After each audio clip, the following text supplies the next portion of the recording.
Jai Gurudev, as we continue exploring the scientific underpinnings of the Mahalaxmi homam, are there any recent studies that focus on the role of intention and mental focus during such rituals? Yes, there's a growing interest in the role of intention in spiritual practices, including rituals like the Mahalakshmi Homam. Recent research in the field of consciousness studies suggests that the mental focus and intentions of participants can significantly influence the outcomes of rituals. A study published in Psychological Science found that setting a specific intention during meditative practices can lead to measurable changes in the brain's activity patterns, specifically in areas associated with emotional regulation and decision making. Fascinating study from University of California, Berkeley explored the concept of collective intention. The researchers discovered that when groups focus their intentions together, there is a heightened sense of connection and emotional resonance among participants. This finding aligns with the communal aspect of the Mahalakshmi home, where shared intentions may amplify the ritual's effects, creating a synergistic impact on mental and emotional well being. That's a compelling perspective. Are there any findings regarding the physiological changes in participants' bodies due to the collective energy generated during these rituals? Yes, several studies have begun to explore the physiological changes that occur during group rituals like the Mahalakshmi Homam. Research conducted at the Heart Math Institute has shown that collective group practices can lead to synchronized heart rhythms among participants, which is associated with improved emotional health and group cohesion. Another integration and another intrigorum at the University of Vermont examined how group meditation and rituals can influence heart rate variability, HRV, a key indicator of stress resilience and autonomic nervous system function. Participants in group rituals demonstrated increased HRV, suggesting a positive shift toward a more relaxed and balanced physiological state. These findings highlight the attentions shared among participants can have profound effects not only on emotional and mental states but also on physiological health, reinforcing the holistic benefits of engaging in rituals like the Mahalakshmi Homam. It is clear that the effects of these rituals extend well beyond the spiritual realm. Are there any contemporary applications of these findings in healthcare or therapy? Yes, there is a growing movement to integrate traditional practices into modern healthcare and therapeutic settings in the US and Europe. Some health practitioners are beginning to incorporate group rituals and mindfulness practices into their treatment protocols for mental health issues. For example, therapeutic settings are using group chantings, guided meditations, and even fire rituals to promote emotional healing and stress reduction. Additionally, research from the Journal of Veterinary Medicine has highlighted the potential for rituals to enhance community health initiatives, particularly in mental health. Programs that integrate community rituals have shown positive outcomes in reducing anxiety and depression in various populations, suggesting that these ancient practices can complement modern therapeutic approaches. That's a truly significant shift in how we view practices. Are there any notable international collaborations aimed at studying the impacts of rituals like the Mahalakshmi Homam on global health trends? Yes, several international collaborations are actively studying the impact of traditional rituals on global health. For instance, researchers from India, the US, and Europe have come together to form the Global Integrative Health Alliance, focusing on how traditional practices, including Vedic rituals, can be integrated into global health frameworks. Their work aims to establish evidence based practices that highlight the benefits of ritual promoting in mental and physical health. One specific initiative is the Spiritual Health Project, which examines spirituality, community rituals, and health outcomes across different cultures. This project has already produced valuable data on how participation in rituals like the Mahalakshmi Homam correlates with improved health metrics, providing a broader understanding of the role of spirituality in public health.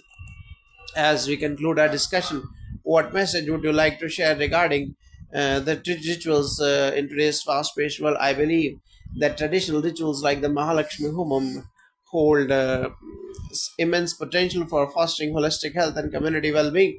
In today's fast-paced world, as modern science continues to validate the benefits of these practices, it becomes increasingly clear that they are not just relics of the past but vital tools for enhancing our mental, emotional, and physical health. In a world that often emphasizes individualism and rapid technological advancements, engaging in collective rituals can bring us back to our roots, fostering connection and mindfulness. They remind us of the importance of community, shared intentions, and the power of ancient wisdom in addressing contemporary challenges. By embracing these practices, we can cultivate a more balanced and harmonious existence, benefiting ourselves and the communities we live in. In conclusion, the future of health and wellness is about integration, combining the wisdom of traditional advancements of modern science to create a holistic approach that nurtures the body, mind, and spirit. Thank you for sharing such insightful information throughout our conservation conversation. I would like to ask, are there recent studies that focus on the neurobiological effects of participating in rituals like the Mahalaxmi home? Yes, there is exciting research emerging that explores the neurobiological effects of engaging in rituals. A notable study published in Neuropsychobiology examined how rituals can activate the brain's reward system, particularly through the release of neurotransmitters like dopamine. This release can lead to feelings of pleasure and satisfaction, reinforcing the behavior and encouraging regular participation in such spiritual practices. Research from the University of Massachusetts found that individuals who participate in group rituals experience changes in brain activity, specifically increased activation in areas related to social cognition and empathy. These changes suggest that engaging in communal rituals like the Mahalakshmi home not only enhances individual well being but also fosters a greater sense of social connectedness. That is fascinating. How do these neurobiological changes correlate with the mental health benefits associated with rituals? The neurobiological changes observed during rituals significantly correlate with the various mental health benefits.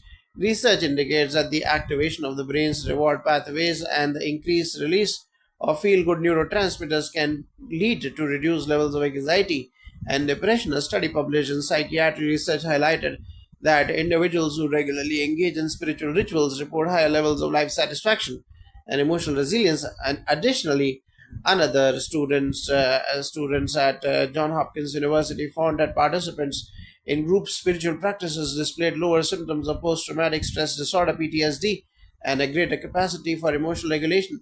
This suggests that the communal aspect of rituals combined with their neurobiological impact creates a robust support system for mental health. The connection between brain health through ritual participation is incredibly profound. Are there any international initiatives aimed at promoting these findings in mental health care? Yes, there are several initiatives that aim to integrate the benefits of traditional rituals into mental health care on an international scale. The World Health Organization has been advocating for the inclusion of culturally relevant practices in mental health strategies, particularly in regions where that traditional rituals play a significant role in community life. This approach acknowledges the therapeutic value of rituals and aims to create a more holistic model of mental health care. For instance, in some European countries, mental health professionals with cultural anthropologists to design programs that incorporate group rituals into therapy. These programs are based on evidence suggesting that such practices can enhance emotional well being and foster a new sense of community among participants. That's remarkable step towards integrating traditional wisdom with therapeutic practices. Are there any ongoing studies that examine the impact of the Mahalakshmi Homam on specific health outcomes such as cardiovascular health or metabolic function? Indeed, ongoing studies are investigating the impact of rituals like the Mahalakshmi Homam on various health outcomes, including cardiovascular health and metabolic function. Research from the Journal of Cardiology has indicated that the practices involving rhythmic chanting and meditation can lead to reductions in blood pressure and improvements in heart rate variability, both indicators of cardiovascular health. Additionally, studies from the University of Toronto are exploring how participation in rituals abolic health. Preliminary findings suggest that engaging in spiritual practices may contribute to improved glucose metabolism and reduce inflammatory markers in participants, which are crucial factors in managing conditions like diabetes. It is encouraging to see such a broad spectrum of research validating the health benefits. As we wrap up, what future directions do you see for research on traditional practices like the Mahalakshmi Homam? The future of research on traditional practices like the Mahalakshmi Homam is promising, with several potential directions. Firstly, we can expect more interdisciplinary studies that bridge the gaps between spirituality, psychology, and physical health. As researchers from diverse fields come together, they can create a more comprehensive understanding of how these rituals influence various aspects of human well being.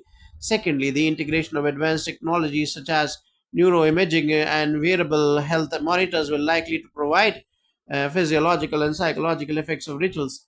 This data driven approach can help validate and promote these practices within healthcare frameworks. Finally, as global interest in holistic health continues to rise, I foresee increased collaboration between traditional healers and modern health. This partnership can help preserve cultural practices while ensuring they are backed by scientific evidence, ultimately leading to more effective and inclusive healthcare models worldwide. In conclusion, the evolution of research in the Mahalaxmi homam and similar rituals will not only benefit individual participants but also contribute to fostering healthier, more connected communities. As we continue, are there any recent international studies that specifically look at the role of sound and vibration in rituals like the Mahalakshmi Homam? Yes, recent studies have begun to explore the impact of sound and vibration in rituals. Research has shown that sound can play a significant role in altering brain states and emotional responses. A study published in Frontiers in Psychology found that sound frequencies produced during rituals such as chanting and drumming can induce altered state of consciousness, promote relaxation, and enhance emotional release.